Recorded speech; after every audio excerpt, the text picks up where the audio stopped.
Bonjour à tous, bienvenue sur le premier épisode de La Galère Live. Donc David Baruchel, je suis le cofondateur de Start the Fuck Up et l'animateur du podcast La Galère. Et pour la première fois, en ces temps difficiles de chacun reste chez toi et fait du remote et utilise Zoom, on teste un épisode de La Galère en live pour prendre le pouls de ce qui se passe dans les meilleures startups et avec les meilleurs entrepreneurs. Et du coup, j'ai vraiment le plaisir de faire revenir un de nos super invités du podcast, Grégoire Gambato.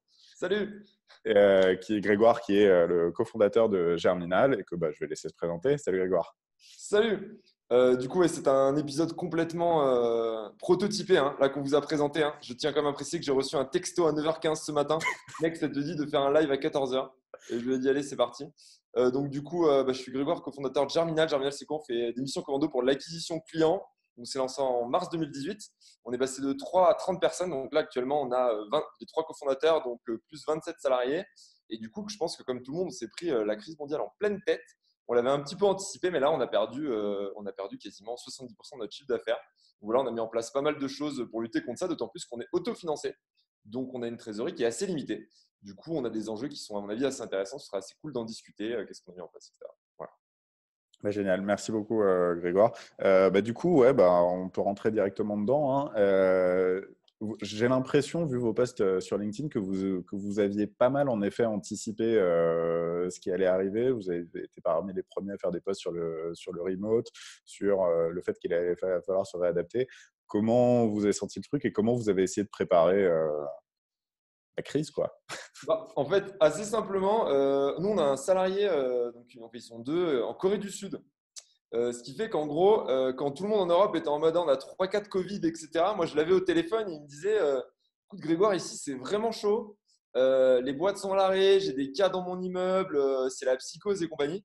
Du coup, ça nous a un petit peu éclairé, ça nous a un peu permis d'anticiper parce que du coup, quand vous voyez ce qui se passe à l'étranger sans le prisme des médias, du coup, nous on a une politique de télétravail assez tôt, c'est-à-dire que nous, depuis, donc ça fait lundi dernier, donc il y a 9 jours, on a décidé de mettre en place le télétravail et il a été effectif mercredi dernier, c'est-à-dire 48 heures avant les annonces du gouvernement qui demandaient de se mettre en télétravail. Et ensuite, quand on a eu tout ce qui était les mesures de confinement, etc., nous déjà, 48 heures avant les mesures de confinement, j'avais expliqué aux gens de l'équipe, si vous voulez aller à la campagne, etc., c'est le moment parce qu'à mon avis, on va passer en confinement. Et donc moi, par exemple, je suis au Ménuire, dans une station de ski fermée, où il y a moins 50% sur toutes les supérettes, parce que comme tout le monde est parti de la station de ski, ils ont trop de stock. Voilà, donc je suis le seul endroit en France où je peux faire un selfie devant un paquet de PQ et dire je ne l'achète pas et il sera toujours là demain. Donc voilà, je suis assez content. Et du coup, on a anticipé grâce aux infos de notre salarié qui était en Asie. Deux, parce qu'on s'est beaucoup renseigné sur Twitter et en fait, je suis le fondateur de Y Combinator sur Twitter qui en fait avait proposé une liste de personnes à suivre que je pourrais d'ailleurs vous donner si vous voulez en commentaire pour bien suivre la situation. Et du coup, j'avais énormément d'infos 48 heures avant et ça nous a permis de réagir en amont et surtout, ça a évité la panique chez nous. Et aujourd'hui, tout le monde est plein d'énergie parce que tout le monde se dit OK, ça nous a permis un peu de gagner en leadership avec mes cofondateurs parce qu'on leur a annoncé des choses qui sont arrivées et du coup, il y a vraiment une confiance, quelque chose qui s'est resserré dans l'équipe. Et du coup, tu me disais environ 70% de ton chiffre d'affaires qui est tombé. Toi, tes clients, donc, c'est des grands groupes et des startups, si je C'est caricature, c'est ça, ça? des grands groupes, des startups qui vendent en ligne notamment. Donc, on pensait qu'on serait moins impacté que ça. Pour le coup, on pensait, moi, j'avais fait des prévisions à 40 ou 50%.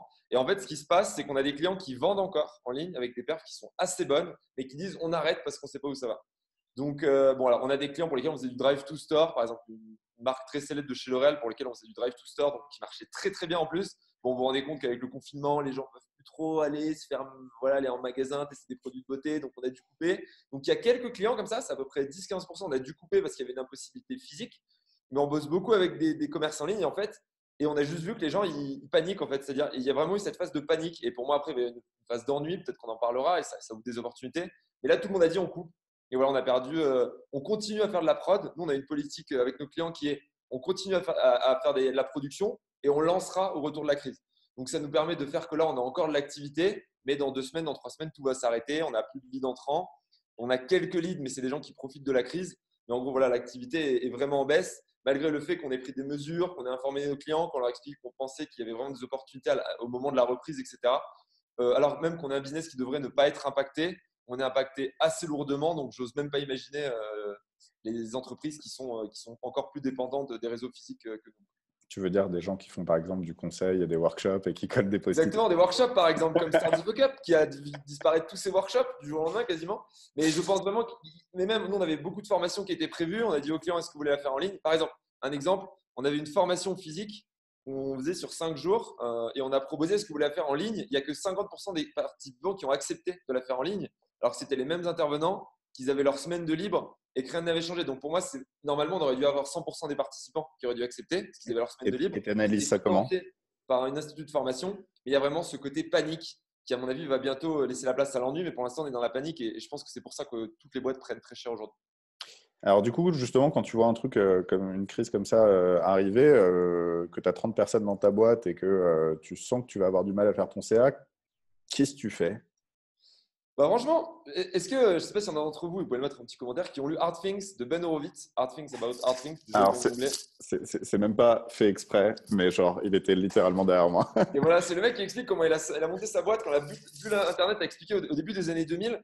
Et en fait, c'est assez drôle, c'est mon cofondateur qui nous l'a donné parce qu'on a eu une grosse phase de crise en septembre-octobre avec Germinal. D'un point de vue organisationnel, d'un point de vue client, on était très très bien. Les clients étaient très contents, mais en interne, c'était très très difficile.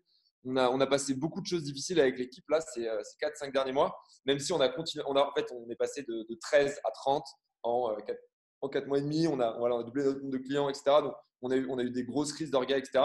Et quelqu'un m'avait donné ci, m'avait dit, tu vas voir, là, tu es dans la merde, mais c'est ça être vraiment dans la merde. Et je l'avais lu, et le bouquin expliquait comment le mec est passé du bord du dépôt de bilan à vendre sa boîte 1,3 ou 1,6 milliard. Et du coup, c'est un peu le livre qui m'a un peu mis en condition. Et quand on a commencé à voir arriver la crise en amont, du coup, je me suis dit, ça sert à rien de paniquer. Et je me suis rappelé d'un truc qui dit, en gros, il y a des chefs d'entreprise de paix. Donc, c'est ce j'ai été jusqu'à maintenant. Hein. Ça fait 10 ans qu'il n'y a pas de crise. Moi, ça fait 2 ans que j'ai lancé Germinal. Ça fait 2 ans que voilà, c'est tranquille. Il y a de la croissance, c'est prévisible, etc. Et il parlait beaucoup des entreprises en temps de guerre. Et je m'étais énormément projeté parce que on n'était pas en temps de guerre parce qu'il n'y avait pas de crise économique, mais c'était très compliqué en interne. Et en gros, ce côté, si à ce moment-là, vous n'avez pas de leadership, si à ce moment-là, vous n'emmenez pas les gens avec vous, si à ce moment-là, vous ne montrez pas à votre équipe que vous savez où aller, vous êtes mort. C'est-à-dire les gens qui disent ouais, il y a une crise, mais moi j'ai de la trésor, je vais attendre. Et j'ai beaucoup d'entrepreneurs qui me disent ou de boîtes qui me disent on a de la trésor, on va attendre de voir. Mais en fait, ce qui est terrible là-dedans, c'est que vous ne pouvez pas dire aux gens on oublie pendant 2 mois, et alors en plus avec du confinement. Ne parlons même pas, parce que je ne vous parle pas d'une crise où les gens pourraient prendre des congés, partir, aller se balader dans la rue, etc. Alors on est quand même tous bloqués chez nous. Là, on parle d'une crise où les gens sont bloqués chez eux, ils se font chier, ils paniquent parce qu'il y a une pandémie. Je veux dire, ce n'est pas une crise des institutions financières où les gens se demandent s'ils auront du boulot dans 2 mois. Il y a des gens qui se demandent s'ils seront en vie dans 2 mois. Enfin, je veux dire, on est au niveau de panique, on est quand même au maximum. Et là-dedans, si vous laissez juste les gens chez eux, sans leadership, sans leur montrer que vous savez où vous allez, que vous avez un plan et qu'on va y arriver tous ensemble, les gens juste, et que vous faites cette erreur parce que vous avez de la trésor et que vous ne regardez pas l'aspect humain, mais vous regardez l'aspect purement comptable, vous détruisez votre boîte complètement. C'est-à-dire, ce qu'il explique, c'est que les crises, il y a 2 possibilités. Soit on va de l'avant, on n'est pas sûr, qu'on a raison, mais on fait des choix tranchés, on fait des choix assumés, on emmène les gens avec soi. Soit on se dit, oh, on a de la trésor, on peut tenir. Moi aussi, je pourrais me dire, on met tout le monde au chômage partiel, on a 45 jours de trésor. Avec le chômage partiel, le fait qu'on ne paye pas les loyers, qu'on coupe les cours, on peut tenir 3 mois. Je mets tout le monde en remote chez lui, en télétravail, ça fonctionne. Non, ça ne fonctionne pas parce qu'en fait, les gens vont perdre la confiance. Si je devais prendre cet exemple, je le mets dans un post LinkedIn, c'est un peu. Mais en gros, c'est comme vous êtes avec votre copain ou votre copine, vous êtes dans la rue et là, il y a un mec qui s'approche, ou une nana, hein, et qui vous met un gros coup de presse en mode ouais, baisse les yeux, baisse les yeux. Et si vous êtes avec votre doux ou votre douce et qu'elle baisse les yeux comme ça et qu'elle a peur et qu'elle vous lâche la main en mode tiens, démerde-toi, bah ça, c'est le genre de truc dans un couple, que ce soit l'homme, soit la femme, vous en souviendrez toute votre vie qu'au moment où c'était compliqué, cette personne, elle a été lâche et qu'elle vous a lâché. Et bien avec votre équipe, c'est exactement la même chose en fait. Si vous leur montrez pas du leadership à ce moment-là, je pense que juste vous exposez votre truc et se dire je suis un PD, un chef, et je finis là-dessus, je suis un chef d'entreprise en temps de paix et je continue à faire comme avant, je réfléchis, je fais un meeting par semaine et je ne me mets pas en mode crise, en mode guerre. Je pense que c'est l'erreur fatale que certaines boîtes vont commettre. Et alors, du coup, j'ai 2 questions. C'est c'est quoi le mode guerre et comment tu l'as implémenté chez Germinal? Et je pense qu'on va voir aussi tous les petits exemples. Et surtout, tu as parlé plusieurs fois qu'il y avait un peu plusieurs temps qui allaient arriver devant toi parce qu'en effet, tu as la crise là immédiate où tout le monde panique et tout le monde est chez soi. Ensuite, il y aura peut-être une deuxième phase où tout le monde sera encore chez soi, mais peut-être un peu moins paniqué. Puis ensuite, il y aura éventuellement euh, en fin de compte, la reprise. Et il y a toujours la question de est-ce que ça reprendra comme avant, différemment?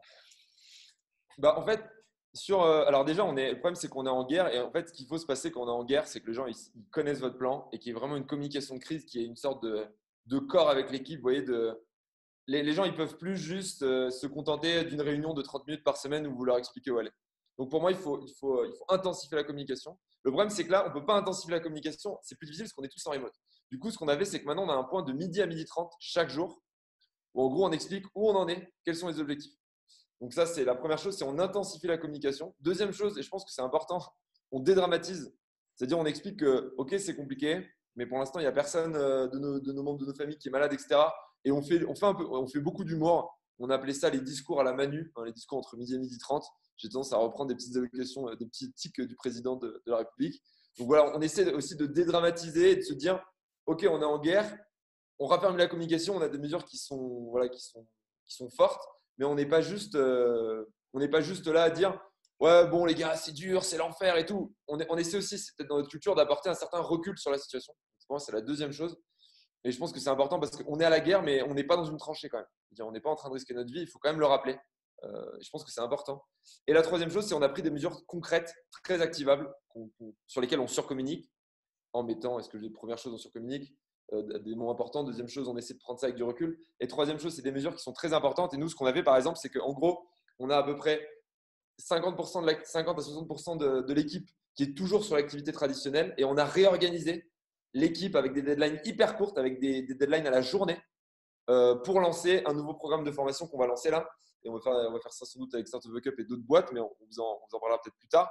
Mais en gros, on s'est donné 7 jours pour lancer un programme de formation que normalement on aurait mis un mois ou un mois et demi à faire. On a mis une équipe, on a mis un lead dessus et on a des deadlines et il me faut un reporting tous les soirs ou toutes les 24 heures. Là où normalement notre mode, on est en mode itératif et toutes les semaines j'ai un reporting, là j'ai un reporting tous les jours et on surcommunique dessus auprès de l'équipe. Donc voilà, nous on s'est dit ok, là ça part en couille, le marché pendant 3 mois, 4 mois il va être complètement différent. C'est-à-dire tout va changer en fait. C'est quoi les opportunités qui s'ouvrent, c'est quoi les tests qu'on a envie de faire et on se donne une deadline. Dans une semaine, on a un produit qui sort avec tous les jours, toutes les 24 heures, des échéances. Et une partie de l'équipe qui continue sur le business traditionnel et qui continue avec le process habituel. Et une partie de l'équipe qui est en mode guerre avec une nouvelle organe, des nouveaux objectifs, une nouvelle temporalité. Ouais, Donc c'est ça, c'est pas un pivot complet de la boîte, non, c'est un side project sur lequel tu dédies une partie de ton équipe c'est ça. et que tu actives vite pour répondre aux besoins du moment. Exactement. La semaine dernière, il y avait 2 personnes dessus. Donc ce week-end, il y avait 2 personnes, c'est mes 2 cofondateurs. Ils ont été rejoints par 3 autres personnes là. Et la semaine prochaine, quand les clients ont encore en BRC, on aura entre 15 et 20 personnes. Et en gros, on fait une transition progressive on a 30 personnes sur du service aux clients. Et on va en avoir après, parce qu'on ne va pas perdre tous nos clients, on va en avoir 22 ou 23 sur l'acquisition, sur la formation. Donc les sales, on est en train de former les sales, ils sont en train de repositionner, de travailler leur pitch. On a les mecs qui font de l'acquisition qui sont en train de se positionner pour en faire venir. On a des gens qui ont été réquisitionnés pour mettre en place les formations, les gens les plus techniques. On a un mec qui s'occupe du montage, etc. Donc voilà, et on repositionne. Et en fait, on va passer de 100% service à 90% formation en 2 semaines avec une transition progressive chaque jour.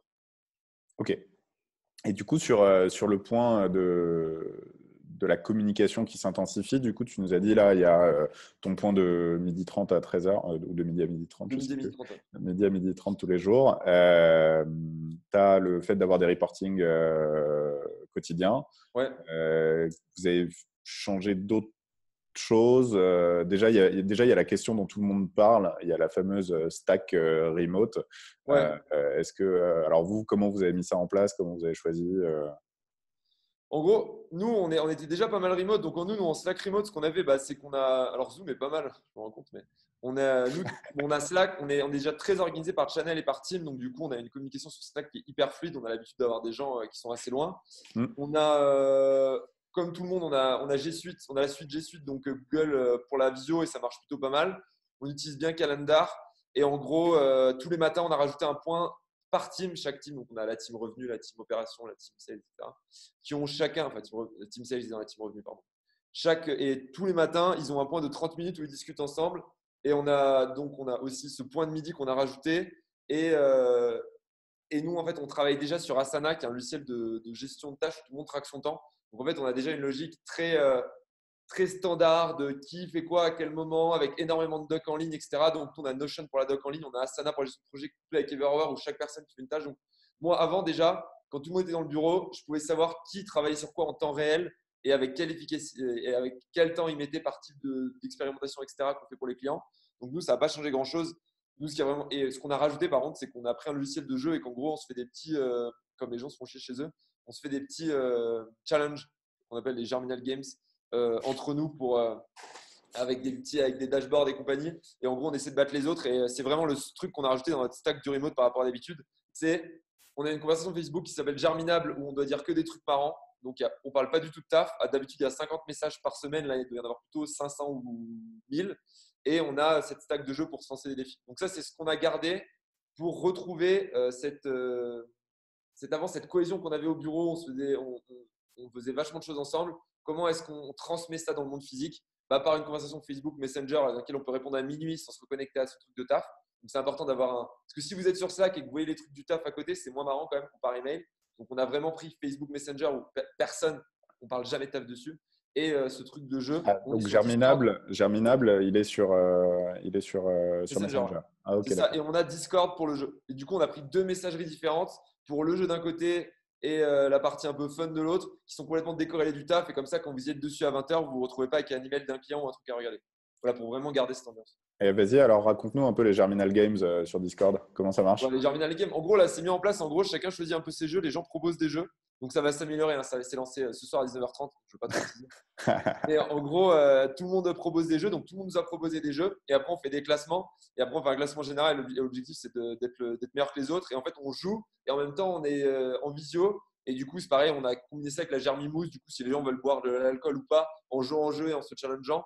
Et en gros, il y a des équipes. Il y a des gens qui se battent sur Age of Empire 3. Il y a des gens qui se battent sur Snake, etc. Et en même temps, on est tous sur visio. On s'envoie des messages et on boit des coups, quoi, ou pas. Il y en a qui boivent pas d'alcool du tout chez nous. J'en fais partie. Mais du coup, et ça nous permet de faire ça entre 19h30 et minuit le soir, et on attaque ce soir. D'accord, ok, très cool. Après, personne n'est obligé. Hein, les gens mais bon, comme la plupart des gens de chez nous sont confinés seuls chez eux, que beaucoup des membres de chez nous sont soit célibataires, soit en couple, sans enfants. Bon, voilà, ils ont moins d'activité. Donc, du coup, ils Ouais, sont en bien fait, contents d'avoir tu leur apportes la vie sociale en plus de la vie pro. C'est ça, exactement. Après, il y a à peu près la moitié de l'équipe. Tout le monde a des trucs, mais il n'y a jamais 100% de l'équipe. Voilà, avant, quand on faisait des Germimousse, on était 8-10. Là, c'est pareil, on est entre 12 et 15. Quoi. C'est à peu près… et ça tourne. Et c'est ça qui est cool, c'est que des gens qu'on ne voyait pas actuellement aux événements physiques, là, on les voit. Et du coup, ça permet d'intégrer des gens qui étaient moins intégrés avant. Donc, je suis assez content.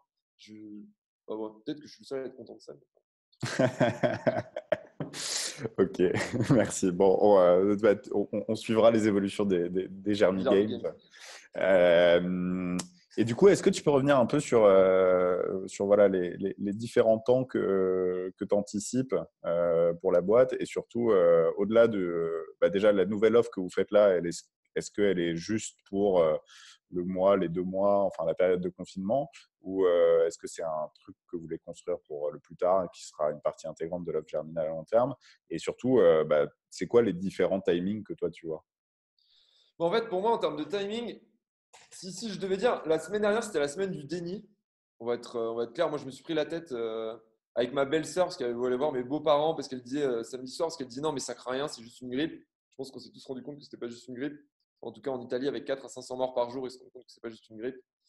Donc, il y a vraiment eu le déni la semaine dernière où tout le monde dit non, mais moi, la semaine dernière, quand j'ai dit on se met en remote mercredi, les gens m'ont dit ouais, Grégoire, t'exagères un peu quand même, non? Hein, t'exagères un petit peu quand même. Cette semaine, c'est la semaine de la panique. Alors, tout le monde est chez soi. Et en fait, je ne sais pas si c'est pareil pour vous, mais moi, dès que je vois un truc, je clique que sur le coronavirus. Si ce n'est pas le Covid, le coronavirus, je ne clique pas. C'est-à-dire, tout le reste de la com n'existe plus. Ouais, Et là, c'est impossible de vendre un truc parce qu'en fait, les gens, juste, ils sont là, ils cherchent de l'info, ils cherchent de l'info, ils cherchent de l'info. Sauf qu'il n'y aura plus de grosses mesures gouvernementales. Là, je pense qu'en termes de confinement et compagnie, à part mettre un couvre-feu à 18h et l'armée dans les rues, et ce ne serait même pas si étonnant que ça. Je veux dire, je pense que ce serait même moins étonnant que ce qu'on a eu jusqu'à maintenant. La semaine prochaine, à partir de la semaine prochaine, je pense, c'est la semaine de l'ennui. Cette semaine, tout le monde s'adapte, tout le monde panique. Vous avez vos enfants à la maison et compagnie, c'est galère. Moi, je me fais chier, je ne sais pas quoi faire, etc. Et la semaine prochaine, on va commencer à se faire chier, en fait. On va être chez nous. J'ai une question là de Pierre-Antoine qui me pose exactement une question là-dessus, qui me dit immédiatement les gens sont en mode panique et la semaine prochaine ils seront en mode ennui, mais est-ce qu'ils seront vraiment en mode ennui ou est-ce qu'ils risquent pas d'être en mode vacances? Honnêtement, vous savez, les vacances enfermées chez vous avec Netflix, ça dure 5 jours. C'est marrant, 5 jours. Je veux dire, en fait, vous n'avez pas de… Comment dire?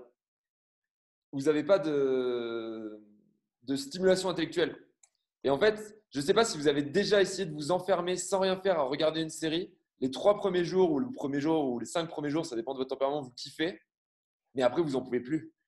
Vous voulez apprendre des trucs. Alors après, il y a des gens qui de base sont plus casaniers, qui n'ont rien envie de faire et compagnie. Mais je vais vous le dire, ce n'est pas mes clients. Moi, mes clients aujourd'hui, c'est des gens, ils ont envie de faire des trucs, ils ont envie de lancer des boîtes. Ils ont envie de. Voilà. Et tous les brutes, tous les mecs dans les boîtes qui sont des mecs hyper chauds avec lesquels on bosse actuellement, là, mais ils pètent des câbles. Donc moi, je pense que, en tout cas, dans ma cible, après, les gens qui ont des métiers physiques, compliqués, qui ne les stimulent pas à la hauteur de ce qu'ils sont intellectuellement et compagnie, comme moi, j'ai pu bosser avec mes collègues chez McDo, j'ai bossé 3 ans chez McDo. Tous mes collègues, quand on était en repos, on était contents d'être chez nous. Voilà, on était tous hyper contents d'être chez nous. Quel que soit notre milieu social et compagnie, quand on rentrait chez nous, on était contents parce que ça ne nous stimulait pas intellectuellement. Mais parce que quand vous faites des Big Mac en 35 secondes et que vous faites ça toute la journée, alors après, les postes de manager et compagnie, c'est autre chose. Mais le poste que j'avais qui était vraiment faire des Big Mac, voilà, c'était pas ouf. Ils se faisaient pas plaisir, quoi. Et eux, forcément, là, ils seront contents parce que c'est des gens qui intellectuellement vous ont été stimulés sur un boulot qui ne les stimule pas assez. Mais quand vous êtes dans des boulots où vous avez la chance d'avoir un travail qui vous stimule, vous allez vous faire chier hyper rapidement. Donc moi, je ne pense pas que les gens vont passer en mode vacances. Je pense que cette semaine, il y en a déjà qui sont en mode vacances. Et à partir de milieu de semaine prochaine, donc ça fera déjà 10 jours qu'on est en confinement, les gens commencent à dire, OK, j'ai envie d'apprendre, j'ai envie de me divertir, j'ai envie de faire des choses. Et les gens qui sont des A-players, qui sont des bêtes, qui ont envie de faire des trucs, ils vont avoir envie des trucs. Et nous, je pense que la semaine prochaine, il y aura des produits à lancer pour ces gens-là, pour leur dire, OK, comment est-ce qu'on vous stimule? Comment est-ce qu'on fait que vous avez l'impression de continuer à progresser pendant cette phase-là? Comment est-ce qu'on garde votre attention? Et je pense qu'il y a vraiment un truc à jouer là-dessus. Après, une fois de plus, les prédictions, elles sont faites pour être déjouées, hein. Si je pouvais lire dans le futur, je pense que j'en serais pas là si je pouvais lire de façon exacte dans le futur. Mais moi, c'est mon pari. Et moi, je vous ai dit, mon début de semaine, j'étais un peu plus light. Enfin, j'étais en mode crise, mais c'est quand même plus détente. Même si on est en mode crise, il y a plein de rendez-vous qui sont annulés, c'est plus light. Moi, j'ai des potes qui là jouent à League of Legends et tout. Et ils commencent déjà à dire, ouais, du coup, tu n'as pas un lien pour la formation et tout. Ça commence déjà pour certains. Donc, je pense qu'à partir de la semaine prochaine, les gens vont s'ennuyer. Donc ça, Et c'est l'ennui. Et après, tu penses que… après l'ennui, je pense que il va y avoir les gens du coup vont s'occuper, vont se mettre à apprendre. Et il y a il y a deux choses. Soit ça s'arrête rapidement et on va repasser à quelque chose de normal, on va repasser comme avant. C'est si la crise dure peu de temps et je suis pas tout à fait sûr que ça va se passer comme ça. Et là, il y aura deux trucs. Il y aura les gens qui vont s'adapter et les gens qui vont exploser. C'est-à-dire ce que je vous disais tout à l'heure, il y a les gens qui vont s'adapter, qui vont travailler en télétravail, qui vont prendre des habitudes, et ça peut changer durablement la société. C'est 2 mois, peut-être 2 mois et demi, où tout le monde aura travaillé en télétravail, on va se rendre compte que ça marche, on va prendre des nouvelles habitudes, on va changer notre vision du travail. Et je pense qu'il y a vraiment quelque chose qui va se passer là-dessus. Et ça va. Et je pense que du coup, les entreprises qui auront pris le pied, qui seront adaptées, etc., elles pourront en profiter, elles pourront sortir plus puissantes. Et il y a autre chose, c'est les boîtes qui, juste les gens, ça va être le bordel dans leur boîte. Les gens vont mal communiquer, ils vont être tout seuls chez eux, ça va toujours mal communiquer, on va rien leur envoyer pour se former, ils vont être désœuvrés, ils vont commencer. Et après l'ennui, va venir le désœuvrement et le bore-out des gens qui commencent à péter des câbles et qui commencent à perdre confiance en la société, perdre confiance en leur entreprise. Et c'est là où je pense les gens qui ont dit on attend que ça passe, s'ils n'ont pas essayé d'imprimer le mouvement eux-mêmes, s'ils n'ont pas essayé de s'adapter, ils risquent d'avoir très très mal. Parce qu'après la panique vient l'ennui, après l'ennui, soit vient l'adaptation, soit vient le désœuvrement et l'abandon. Moi, c'est ma théorie. Peut-être Ok. que je me trompe. Et en retour de confinement, toi, tu le vois comment pour votre business? Parce que là, tous les grands groupes qui sont quand même une partie de vos clients, ils sont en train de couper pas mal leur budget pour faire face à la crise. Est-ce que tu penses que l'activité de Germinal elle va reprendre, elle va pas reprendre, elle va reprendre mais différemment? Il y a vraiment pour moi deux possibilités. Plus, enfin, il y en a plus, mais on va simplifier. Il y a vraiment la possibilité que les gens, ça s'arrête vite et qu'en fait, les gens essaient de reprendre le retard qu'ils ont eu pendant 2 mois. Et là, c'est dans le cas où. Et là, du coup, les gens vont faire la queue, les budgets vont exploser. Et là, c'est les premiers qui vont relancer les campagnes, parce qu'en fait, la concurrence va augmenter, du coup, les coûts vont augmenter. Et les premiers qui vont relancer leur campagne et qui vont être efficaces, ils vont profiter, ils vont tout ramasser. Et tous les gens qui auront envie d'acheter, de sortir, de refaire des trucs, ils vont cliquer sur les pubs. Et s'il n'y a que quelques boîtes qui ont lancé des pubs et qui ont fait de la com, bah, ces gens-là, ils vont profiter, ils vont vraiment embrasser le truc et s'en sortir. Et c'est Tu es ce en qu'on dit train de, aujourd'hui à nos clients, t'es en train produisez, préparez la suite. t'es en train Et d'essayer de créer l'urgence là. de quoi? Tu es en train d'essayer de créer l'urgence Eh là. ben oui, mais il y aura une urgence. Mais je veux dire, parce que nous, aujourd'hui, on prend des clients qu'on n'avait pas avant. Et moi, j'ai des clients qui me disent, quand ça repart, on fait x2 sur le budget. OK? Et moi, je ne vais pas pouvoir reprendre tous mes clients à x2 sur le budget. Tu vois ce que je veux dire? Et là, moi, je sais pas, moi, je suis plein là. Si ça repart en mi-avril, ce sera sans doute pas le cas. Peut-être que ça repartira avant, peut-être que ça repartira après. Moi, je partirai sur une crise entre mi-avril et fin mai, ça va repartir progressivement. Moi, j'ai déjà j'ai tout mon pipe de lead. J'ai mes 50 propals qui sont dehors, qui sont en train de me dire, OK, quand est-ce qu'on peut attaquer en mai, etc. J'ai toutes mes formations, j'ai tout qui se décale. Tout, mais au même moment du coup. Donc, j'ai 1 mois et demi de boulot qui se décale dans 2 semaines. Donc, je vous laisse imaginer. Donc, je pense vraiment qu'il va y avoir ça. Et si ça a duré plus longtemps, si ça a fait plus mal, s'il y a une perte de confiance, s'il y a eu des licenciements, si le CAC 40 a continué de dévisser, si on sort mais que l'épidémie repart, etc. Là, je pense que la reprise, elle va être plus progressive et que là, il faudra continuer à être en mode frugal et que voilà, là, il faudra sortir comme on sort d'une crise financière normale. Parce que là, en fait, c'est une crise qui peut être temporaire, qui peut repartir tout de suite. Contrairement à une crise qui va, par exemple, faire énormément d'inflation, etc. Une crise d'inflation, on n'en repart pas comme ça. Une épidémie, on peut en repartir comme ça si l'épidémie s'arrête comme ça. Si par exemple, si on trouve un traitement qui est efficace ou quelque chose qui pourrait du jour au lendemain arrêter une épidémie, vous ne pouvez pas arrêter du jour au lendemain une crise économique qui vient d'un problème monétaire ou autre, comme ce qu'on a pu avoir dans les années 30 avec. Ouais, bon, bref, je ne vais pas partir sur les histoires des crises des années 1930 avec le franc or et compagnie, bref. Donc voilà, je pense qu'il y a 2 cas. Soit ça va repartir au galop et c'est les premiers qui vont en profiter, soit ça va être plus lent, ça va être plus difficile parce qu'il y aura eu des dégâts qui seront plus profonds, parce que l'épidémie n'aura pas été maîtrisée, parce qu'il y aura eu une suite de catastrophes en chaîne. Et dans ce cas-là, ça va repartir très progressivement. Et nous, juste au lieu de faire 30 ou 40% de croissance par trimestre, on fera juste rien, ou moins 10 ou moins 15. Et du coup, on n'aura plus de croissance pour les 9 prochains mois. Mais dans ce cas-là, il va y avoir autre chose. C'est-à-dire que là, il y a des petites opportunités qui vont se créer. Le marché de l'immobilier va baisser. Il y a quelques boîtes qui vont faire faillite. Donc, quand on va repartir, ce sera déjà plus facile, ce sera plus clair. Parce que malheureusement, il y aura des boîtes qui auront fait faillite, des gens qui n'ont pas pu vendre leurs immeubles. Donc, le prix sera moins cher, l'immobilier à Paris. Si ça a duré plus longtemps, ce sera plus douloureux, ça repartira plus doucement. Mais il y aura des opportunités beaucoup plus profondes. Il y aura la bulle de l'immobilier à Paris aura sans doute explosé. La bulle. Aujourd'hui, ce n'est pas une bulle, mais si plus personne n'achète, donc les loyers vont baisser. Il y aura beaucoup plus de gens, beaucoup moins chers et beaucoup plus talentueux sur le marché du travail. Donc, pour les entreprises qui auront survécu à cette crise, si elle est longue, il y aura des vraies opportunités en termes de recrutement, en termes de logement, en termes de clients que vous allez pouvoir aller récupérer. Parce qu'il y a plein d'entreprises qui se seront pété la gueule et du coup, les gens auront moins de choix. Et du coup, ils se tourneront plus vers vous. Et dans ce cas-là, ça pourra permettre à des boîtes de vraiment construire quelque chose. Mais ce sera plus dur d'en sortir. Et il y aura beaucoup moins de boîtes qui en sortiront vivants. Voilà, moi, il y a un peu ces 2 cas-là. Ok. Je ne sais pas si j'ai été clair, mais… Non, pour moi, c'est limpide. Si vous avez des questions en ligne, n'hésitez pas à les laisser Si vous avez envie de le chat. m'insulter, surtout n'hésitez pas. Hein. Si vous n'êtes pas du tout d'accord, c'est pile poil le moment là. On va essayer de tenir un timing d'environ 30 minutes. Donc, je vais encore te poser 2-3 questions, mais des petites questions de fin. Déjà, toi, pendant ce confinement, qu'est-ce que tu vas chercher à apprendre ou c'est quoi tes objectifs perso ou pro?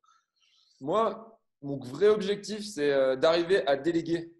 C'est-à-dire que moi, jusqu'à maintenant, j'ai 5 pôles sous ma responsabilité chez Germinal. Il y a le pôle finance, il y a le pôle RH, il y a le pôle opération, il y a le pôle produit, il y a le pôle revenu, donc sales et market. Et en fait, jusqu'à maintenant, le pôle finance, c'est quelqu'un qui est arrivé il y a 1 mois et demi. Et le pôle revenu, c'est quelqu'un qui est arrivé il y a 1 mois. Et ce qui fait que j'étais encore énormément dans l'opérationnel, énormément dans les rendez-vous, énormément au téléphone. Et j'arrivais pas à prendre de la hauteur. Et pour moi, mon objectif, c'est que même en temps de crise, j'arrive à déléguer, j'arrive à envoyer un message, j'arrive à aligner les gens. Et en fait, j'arrive à vraiment prendre en leadership. Donc là, moi, tout mon objectif, c'est de comment est-ce que j'arrive à vraiment faire passer les gens à la vitesse supérieure et comment est-ce que j'arrive, moi, en tant que leader, à prendre de la hauteur et à m'assumer et comment est-ce que j'arrive à créer des nouveaux leaders dans l'équipe qui, après cette crise, du coup, auront la fidélité de leur équipe pendant 2 ans, pendant 3 ans, pendant 4 ans. C'est-à-dire, comment est-ce qu'il n'y a pas que moi qui en sort grandi, mais comment est-ce qu'il y a 5 leaders, 5 personnes qui aujourd'hui gèrent des pôles chez moi qui en sortent aussi grandi. Et ça me permet à la fois de les tester, de voir s'ils ont vraiment les épaules. Et si vraiment ils ont les épaules, c'est des gens avec qui j'ai une relation sur le long terme et qui ont une relation sur le long terme avec leurs équipes. Et moi, je suis uniquement focus là-dessus aujourd'hui, c'est comment est-ce que je fais émerger des leaders de crise qui resteront des leaders de paix avec un vrai charisme, avec une vraie fidélité de l'équipe pour la suite. Et je me concentre uniquement là-dessus, c'est déjà énormément de taf.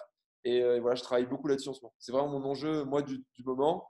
Et le deuxième enjeu, c'est que je me suis remis au sport parce que moi, je suis à la montagne, je vous dis, je suis au Ménuire.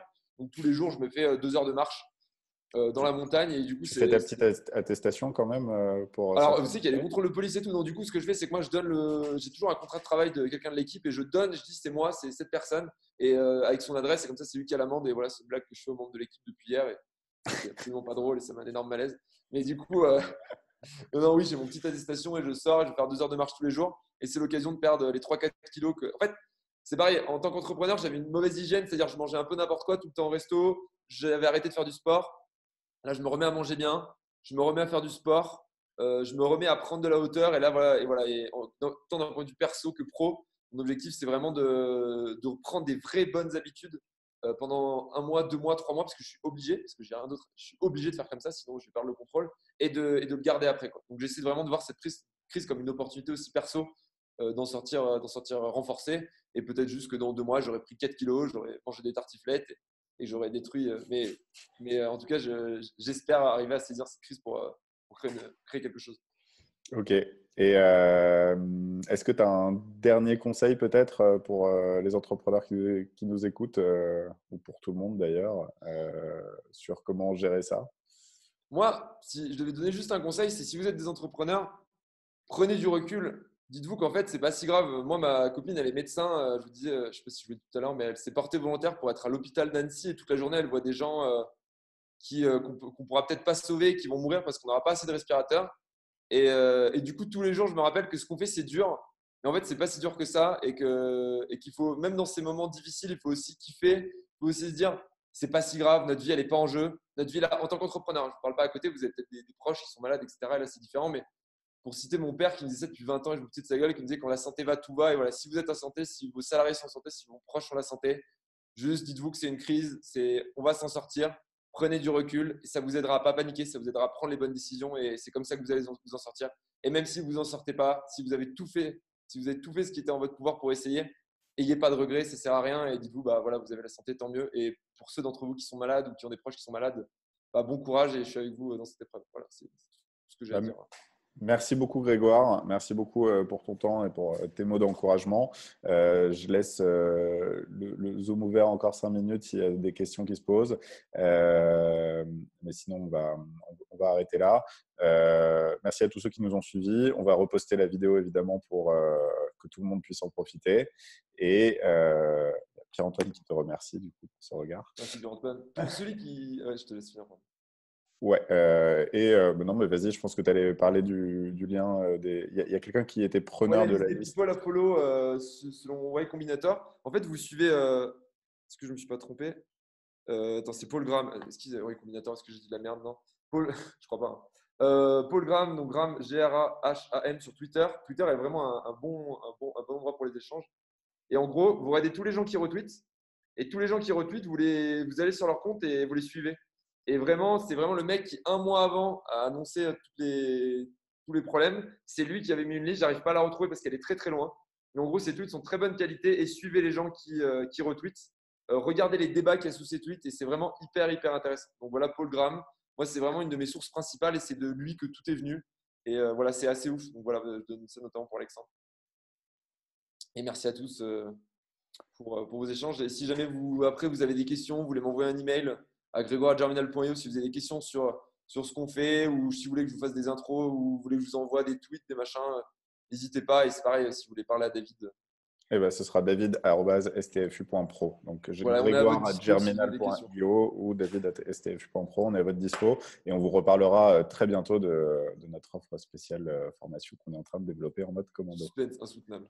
Suspense insoutenable. Merci à tous. Merci beaucoup Grégoire pour ton temps et à bientôt et prenez soin de vous et de vos proches. Merci à tous.